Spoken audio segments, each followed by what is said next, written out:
Dr. Knowall. There was once upon a time a poor peasant called Crab, who drove with 2 oxen a load of wood to the town, and sold it to a doctor for 2 thalers. When the money was being counted out to him, it so happened that the doctor was sitting at table, and when the peasant saw how well he ate and drank, his heart desired what he saw, and would willingly have been a doctor too. So he remained standing a while, and at length inquired if he too could not be a doctor. "Oh, yes," said the doctor, "that is soon managed." "What must I do?" asked the peasant. "In the first place, buy yourself an ABC book of the kind which has a cock on the frontispiece. In the second, turn your cart and your 2 oxen into money, and get yourself some clothes, and whatsoever else pertains to medicine. Thirdly, have a sign painted for yourself with the words, 'I am Dr. Knowall,' and have that nailed up above your house door." The peasant did everything that he had been told to do. When he had doctored people a while, but not long, a rich and great lord had some money stolen. Then he was told about Dr. Knowall, who lived in such and such a village, and must know what had become of the money. So the lord had the horses harnessed to his carriage, drove out to the village, and asked Crab if he were Dr. Knowall. Yes, he was, he said. Then he was to go with him and bring back the stolen money.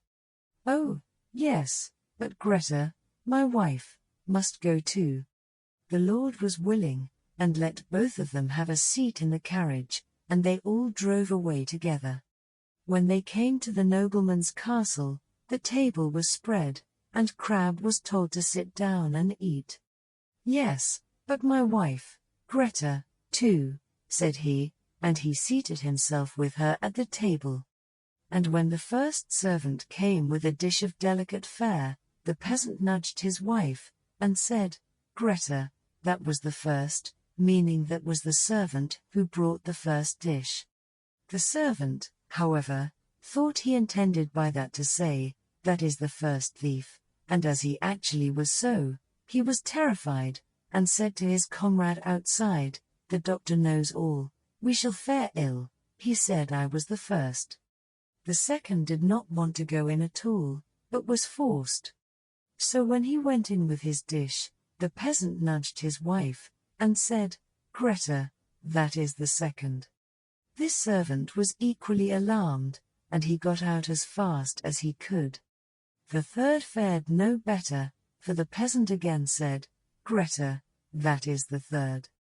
The fourth had to carry in a dish that was covered, and the lord told the doctor that he was to show his skill, and guess what was beneath the cover.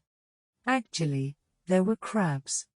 The doctor looked at the dish, had no idea what to say, and cried, "Ah, poor crab." When the lord heard that, he cried, "There. He knows it, he must also know who has the money." On this the servants looked terribly uneasy, and made a sign to the doctor that they wished him to step outside for a moment. When therefore he went out, all 4 of them confessed to him that they had stolen the money, and said that they would willingly restore it and give him a heavy sum into the bargain, if he would not denounce them, for if he did they would be hanged. They led him to the spot where the money was concealed. With this the doctor was satisfied, and returned to the hall, sat down to the table, and said, "My lord, now will I search in my book where the gold is hidden." The 5th servant, however, crept into the stove to hear if the doctor knew still more.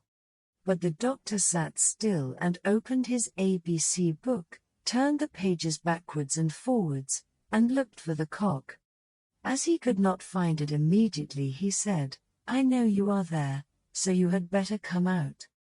Then the fellow in the stove thought that the doctor meant him, and full of terror, sprang out, crying, "That man knows everything." Then Dr. Knowall showed the lord where the money was, but did not say who had stolen it, and received from both sides much money in reward, and became a renowned man.